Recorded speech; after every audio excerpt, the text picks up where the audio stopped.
Hey, welcome back to another video of Crypto Basics. In this video, we are going to learn how to use copy trading on eToro. Copy trading is one of eToro's most popular features, allowing you to copy the trades of experienced investors. Here's how to use it. Open the eToro website on a preferred web browser and log in using your credentials. Now, go to the Copy Trader section here and click on it. Browse the profile of different traders and look for their performance, risk level and strategies.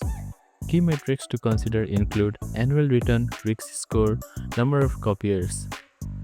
Click or tap on the trader profile to view more details. If you like their strategy, click on Copy button.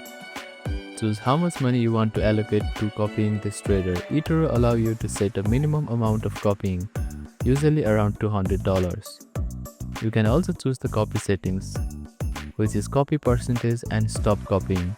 Once you have selected the amount and settings, click on Copy to begin the copying the trader's trade.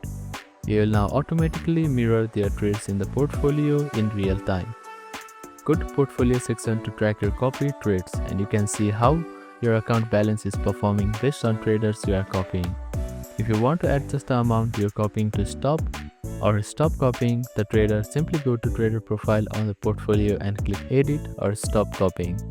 So that is how you can use copy trading on eToro. Thank you for watching this video. Please do not forget to like, share and subscribe to our channel, and comment down if you have any queries.